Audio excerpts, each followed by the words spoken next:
Hi everybody, so my name's Adam and I work at Stripe. So quick show of hands, how many people have heard of Stripe? Okay, cool, most of you. So Stripe is an online platform that allows entrepreneurs to turn their idea into an online business in minutes. In terms of what our vision is, I think it really comes down to the internet's been around for around 25 years now, and still only 5% of global commerce happens online.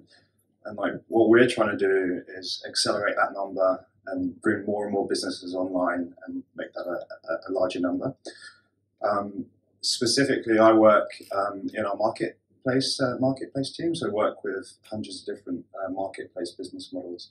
So it's great to see so many new faces and meet you all tonight. So great to meet you. And introduce James. Hi, I'm James. I've been to every one of these meetups so far. I'm really keen on this idea, so thank you for organising. So I'm like CEO and co-founder of a company called Encore. We basically make it really easy to book musicians for events and for concerts, because before Encore it was extremely difficult. Finding the right person for your event who's available, who's within your budget, is a nightmare. Then kind of organising contracts with them and then actually paying them and knowing that they're going to be there at the time and dealing with cancellations is horrible. I've booked musicians the old way and I don't want to do it again. So we're a marketplace for connecting people who want to book musicians with people who are musicians and want to get paid to do what they love. We just raised a seed round of £500,000. So I'm happy to talk afterwards about, and probably during this panel as well, about fundraising for marketplaces. Hey guys, so I'm Diego, the CEO and co-founder of Unibudy. So we developed a marketplace to connect prospective university applicants with enrolled students at their targeted universities. So basically current students act as mentor and are paid by prospective applicants to help them throughout their application journey. And it works via an online chat where applicants can ask everything about anything from what's the university life, on the social academic life, ask for tips and help with the application or interview process, and also the housing accommodation, so speaking with someone that went through this process before them. So we launched our first MVP, non-technical guys, so I'll speak about this later as well. And we launched our new platform with a tech team about 2.5 weeks ago. Great, thanks. And unfortunately for me, I got married over the summer, and I literally spent about 2.5 months searching for a wedding band. We got married in Italy, and I must have seen about 50 bands in Italy, and I met James the week after I booked the band, and I was like, oh my god, that exists. So awesome idea. So guys, we've got about 30 minutes. We want to make sure this is as useful as possible for you all. So if you have questions, just put your hand up and we'll go straight to the questions rather than leave them to the end. But I guess to start with, it'd just be really interesting. Everybody has kind of those ideas about startups that they want to create. Should they do it? Shouldn't they do it? But it'd be great just to hear from these two on why they actually started their respective companies in the first place, and what actually made them kind of take that leap of faith and actually start it. So should we start with Diego? So it's a bit cliche, but that's kind of the problem I had myself when applying to university. So I first did my undergraduate here in London. And then when applying for a master, so I was studying finance. I did internship in finance. So I was going to go for work in finance. So I wanted to do a master. And I realized that, okay, I had a lot of information online for the brochures, the rankings, and all of this. But I was missing really, okay, what's going to be my life as a student in this particular master compared to this other one. And I felt that, okay, a restaurant, you can read all those reviews, you can almost test the food before going to that restaurant and how much it's going to cost you for this. University will be different, that first you pay, then you arrive, and you know what's going on there. So I wanted to change a bit this and have the best people to tell you about it, the current students. So I finally went to Imperial College here in London. And the idea went when, I don't know if you ever did this, but on Facebook, on your inbox, you got something called Other. So that's random people that send you a message you don't have friends with. And so I went there at some point during my master, and I realized that my 50 inbox were from people that had the same idea of like contacting current students. And there was just people asking, hey, I don't know you, but like, I was wondering what was your undergraduate of your master, what was your life? So every question that an applicant wished to know from a current student. And so that's how I decided to not do finance and do Unibuddy. Cool. I wish that had existed when I was applying, because this table is not very balanced. Yeah, so I applied to Cambridge in my school, which we knew nothing about it at all. And I was on a website called Student Room, and that's how I found out that I shouldn't be preparing, I did computer science, I shouldn't be preparing anything about computers, I should just be doing maths questions. And Student Room probably helped me get into Cambridge, so I would have really appreciated that. Yeah, when people ask me this question, I like to go all the way back to the beginning. Before I was even born, my parents met in an orchestra. So as I was growing up, I was just surrounded by music. When I was 12, my parents kind of suggested heavily that I audition for this special music school. So I went to this music school, which was basically a normal school with about 1,000 people, and then 50 of us who hung out in a separate building and were called the Music Freaks, kind of doing more choir and orchestra and all of that jazz. Except it wasn't jazz, it was classical music. That's why we were called Music Freaks. And yeah, as I was growing up, I just kind of fell in love with music, and I nearly became a musician. And then for some reason, I became fascinated with the web and making things for the internet. So I did computer science at university. And while I was there, I was doing lots and lots of music, like probably too much music and not enough computer science. And yeah, basically, I'd get emails all the time from people saying, like, hey, are you free to do this concert or this gig? And if I said no, they'd be like, okay, can you please tell me someone who plays the cello, because I need to put together this orchestra, or I need a band to play at my dinner or whatever. And so I suppose, like, the problem, yeah, I experienced the problem myself. I just thought, like, why isn't there a network of musicians in Cambridge that says, like, this guy plays the trumpet and this girl plays the guitar, and it would make everything much easier. And then that idea started to kind of like manifest, and I thought, well, if there's a network of musicians, then why don't we open it up to everyone, and anyone can book any sort of music for any sort of event. So I went through a program called Entrepreneur First, and they kind of took a punt on us straight out of university. My co-founder James is over there. And yeah, we graduated, and they gave us enough money to survive in London for about 6 months on noodles and pasta. And we had this idea that was, in the beginning, let's build a network of musicians, and it morphed into actually let's build a marketplace, because that's just much more exciting.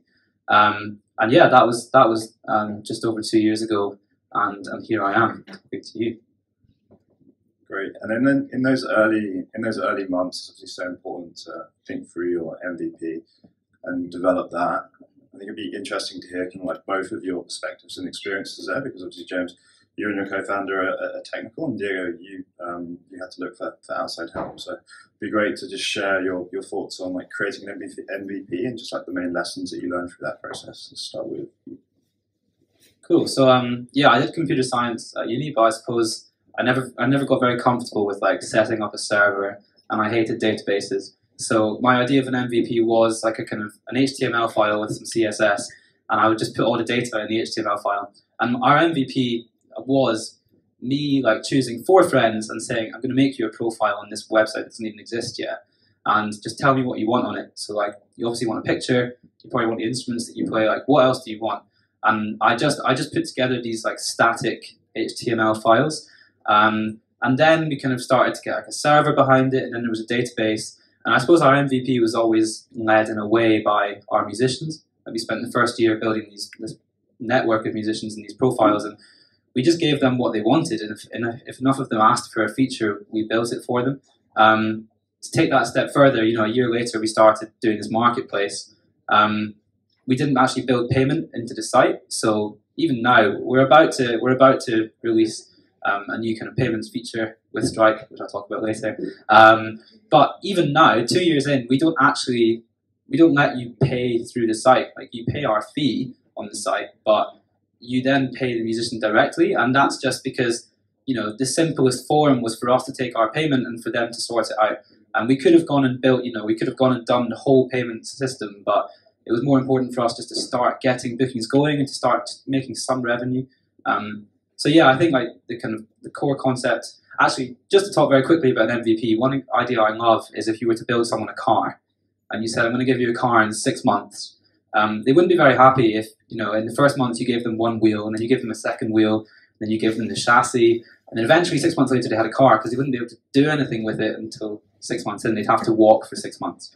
Whereas if in the first month you said, okay, I'm sorry, I don't have a car, but here's a skateboard, and then you said, actually, okay, here's a scooter, now here's a bicycle, okay, I have a motorbike, and then in the 6th month they got a car, every improvement was kind of like, it was going like this, whereas the other one was the equivalent of spending 6 months like perfecting your product and then like, okay, we're going to do a huge launch and like finally giving people the product. So I'm not sure how to wrap that up, but that's what we did as far as an MVP is concerned. Okay, so from our side, so we're two non-technical founders with this great idea. We just graduated from Imperial College, and so that was back last August. And since the application process was starting in the UK, it goes from September till January and over. We're like, okay, we don't want to waste time finding for a technical founder, ask him to build something. We want to go, be up and running, prove our ideas the way we can. So I mean, the first advice everyone will tell you is that, no, you need to find a technical co-founder, which makes sense when you develop a technical product. But what we did is that we used a bit of money, what we could find. We actually used a pilot, so where Karina is working for. And we asked, okay, build us the minimum product you can do for us, even a design where we can show people, we can be live. When they type unibody.com, it exists, we're up, we're live. And that gives you credibility that actually you're doing something. And so we chose a few universities here in London. Since we just graduated, we still have friends at uni, so we used this connection. We found buddies to create an account. And then we went to see high school, so to my past high school, my co-founder past high school, and we let just students to try it out. And so we just wrote on a piece of paper and an Excel everything we wanted to build when at some point we'll have a technical co-founder. And we started even selling stuff just on the design. So it was like a PowerPoint. It's like, oh, it's going to be like this. Here they will be this. We had no idea if this would be even possible on the technical side to build something like this. But then we got metrics, we got tractions. We even almost raised money just on this PowerPoint and this MVP online. And then it was just much easier to find a CTO because we were just going to talk to a guy saying, look, we know what to build. We have those metrics. We have customers. We have people who want to invest. We're going to give you that much percentage to join us. The guy was like, yeah, okay. It's not like, oh, I have this crazy idea. Come and build everything for us. So it was like doing an MVP from our side for like about 8 months. And then our co-founders, CTO, joined us at that point to build the real platform. One of the age-old marketplace problems we hear, especially in the early days, is how do you balance kind of like the supply with the demand, and how do you make sure that you are equally focusing on both? And it sounds like, James, you focused early on the musicians and actually creating a platform for them to be able to showcase their work. How did you then think about kind of like the other side of the platform and generate kind of like awareness around people who actually wanted to use musicians? Do you find it was like organic, or were there any kind of like specific tactics that you use that work well? I wouldn't say it was organic. It was kind of all engineered, I suppose. So what we did was we got about 2,500 musicians in the first year, and we had the wedding. We kind of talked to some wedding planners. Like, I knew nothing about sales, so I tried to do some cold calling. And we had a few wedding planners who probably took pity on us and sent us an email like, okay, fine, I need a harpist, I need an organist for this wedding, can you find me these 2 players? So I spent 2 days emailing like kind of all of our harpists and all of our organists who I'd kind of done all of the Google Maps calculations, and I was like, okay, these 10 people can probably travel, and these 10 people can travel to Oxford, that's fine. And then 2 days later, I had a proposal for her, and I put together a really nice PDF, and it said, you know, here's all the prices, here's their profile, here's just a little message that they've written to you. And she got back to me and she said, oh, I've actually booked someone else, sorry. And at that point, I was just ready to like punch a wall. And I just thought like this could have been automatic. Like we could have built technology that did all of this and gave her the prices and the messages and the profiles. We already had all the profiles. We just needed to build the little mechanism that kind of sent it to the right people and sent the prices back. So at that point, a year in, we thought, right, let's build that, because that doesn't actually exist.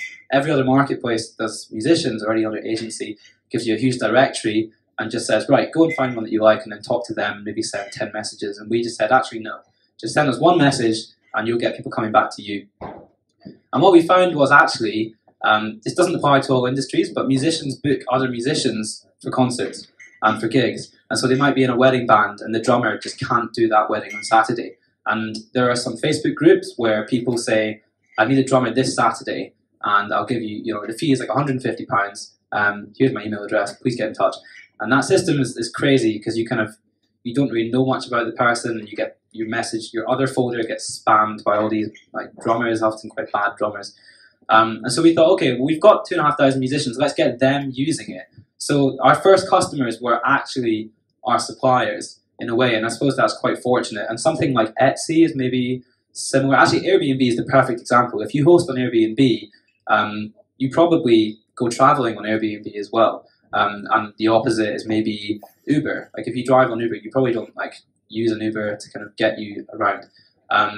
So yeah, our first customers were our musicians, and actually we didn't charge them any money. We didn't charge any commission because we just wanted to get some traction.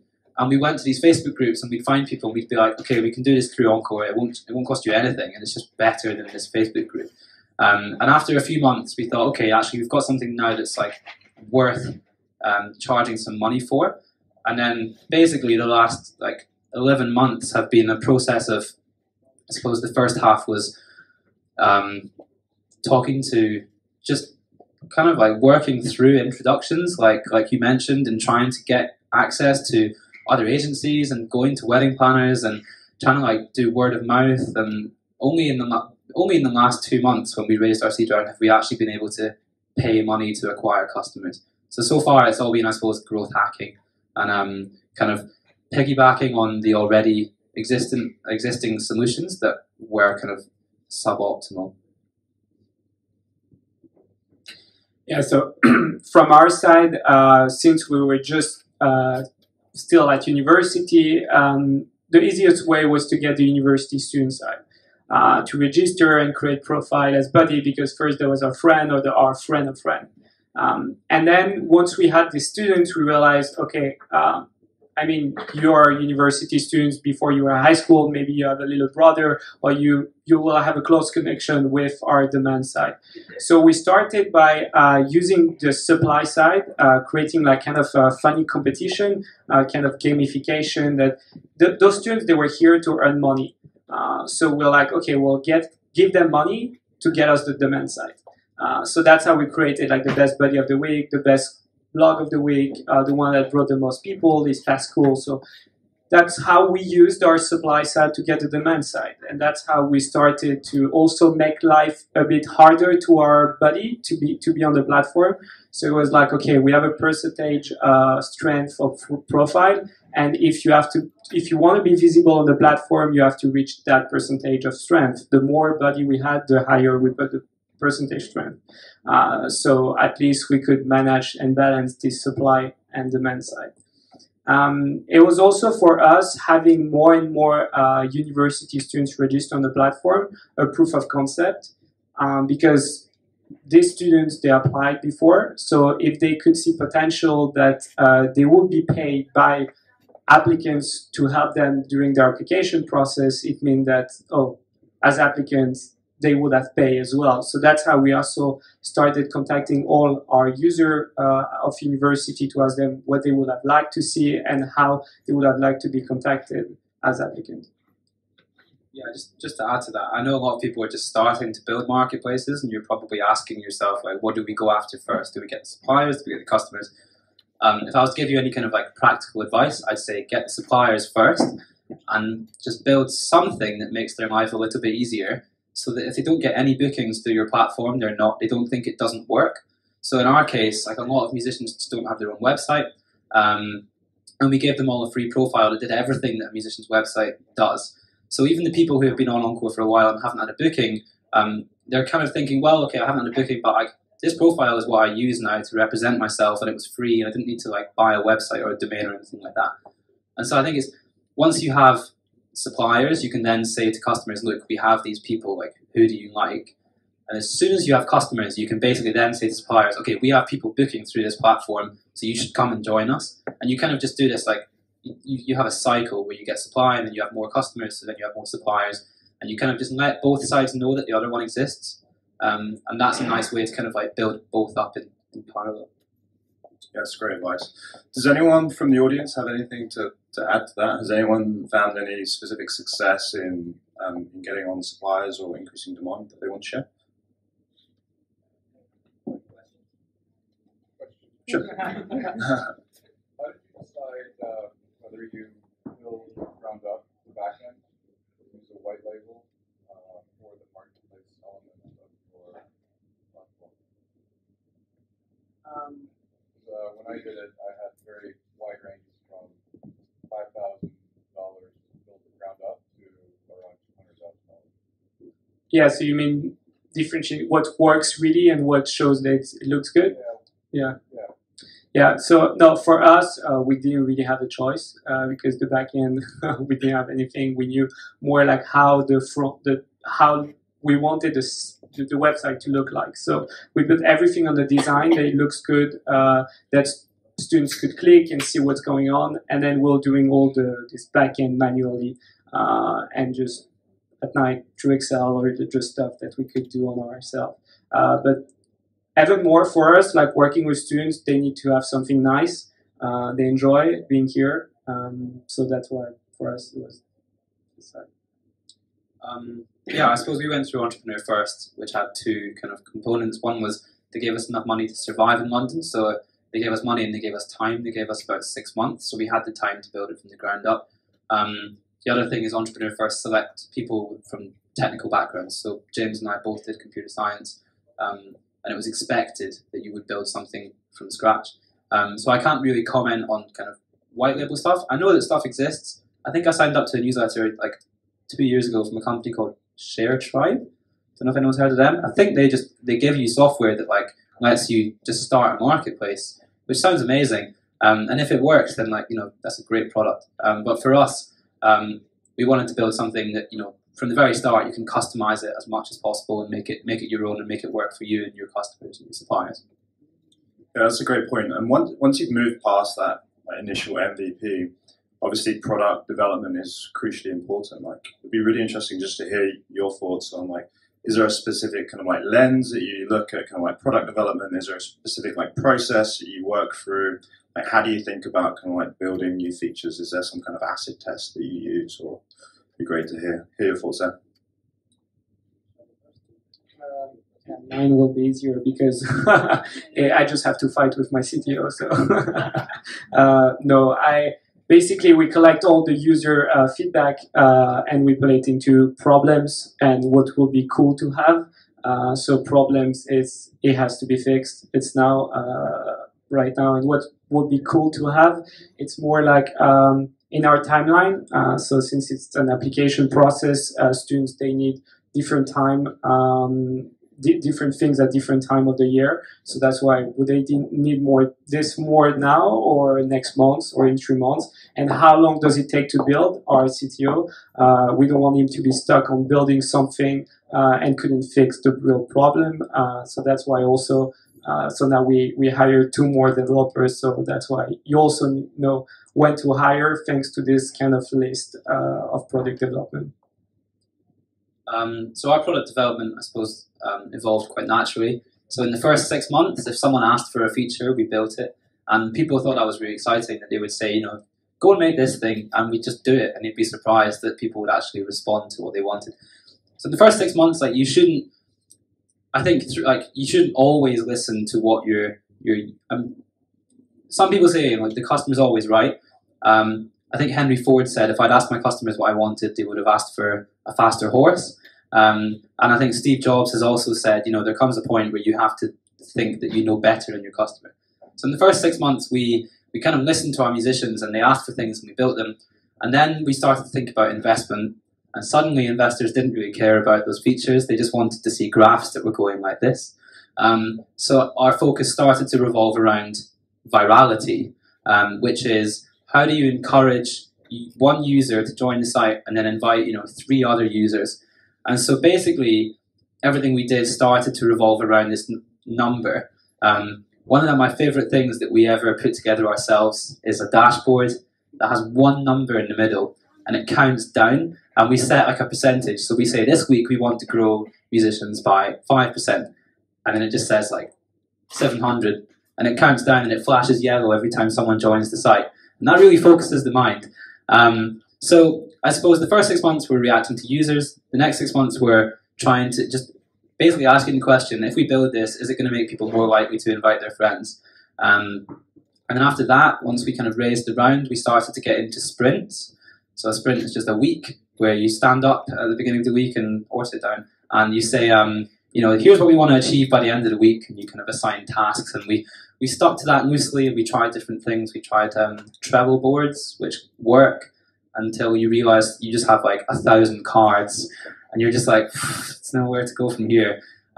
We tried GitHub, which has a nice kind of like feature issue tracking feature, which is quite nice. Then we tried Pivotal until quite recently, which was really cool, and it kind of shows you how your momentum is doing. So if you're completing hard tasks all the time, you're doing really well. And now we've actually, so we kind of got by on 2 developers for 2 years, which I think is a small miracle, testament to how good our CTO is. We now have 3 developers, and we're hopefully hiring 1 more. So we have to start thinking about like process and formal ways of managing sprint and things like that. So we've started doing proper sprint plans, and we use software called Asana as of 2 days ago, which is really cool. And we do a kind of retrospective at the end of the week where we say, like, here's what went well and here's what didn't go well. So I think in the early days, like, it's important not to get hung up on the process, because that can slow you down. And just, if people are asking for things, especially if your customer asks for things, like, just don't do anything else. Like, if they're willing to pay you money if you add this one feature, then go and do that. But I think, like, just kind of let it grow naturally. And when you're a small team of like 2 developers, you don't really need to kind of have a lot of formal structure. Switching gears slightly, in terms of like the most important tools that you guys have kind of like built your business on in the first couple of years or early parts of the business, like what would those tools be, and like why are they so valuable to the business? Do you want to go first, here? Yeah, you mean so like what the whole team is using? Yeah. So obviously Slack. I mean, we all do. Yeah. So the whole team is on this, and even when you're traveling, that's a good thing as well. You can even have a developer that he has to travel. My co-founder, it feels that he's still in the room because I mean, there's a chat, the channel, so everyone's here. So for us, the number one is Slack. Then we try to divide what the tools we use within the business side and the technical side. So the business side we use, it's Evernote. So it's something where we share all our documents, everything we're working on, everything we're sharing, the ideas. So we have different notebooks, and we share this within our team. It's pretty useful. We're also using Asana, so that's for task, or Wunderlist, and that's how we also divide the task to the business side and the tech side, where we're using Wunderlist for the tech side, and then they put it into Jira. So Jira is just to follow if actually and GitHub your coders are working or not. And yeah, so that's the main tool we're using. But we tried a lot of things, and every week was okay, no one is going there anymore, so let's try to move to another tool that's working well. But for us, yeah, Slack, Evernote, and Asana Wunderlist. Yeah, I think I touched on a few of this tools we use. The first thing that came to mind was Slack, particularly an integration called Giphy. So if you type /Giphy and then a word, it gives you a funny GIF. That kept us going during some long nights. So Slack is really important. We tried Trello, didn't really work for us. We use Google, just generally Google Drive and Google Docs like a lot.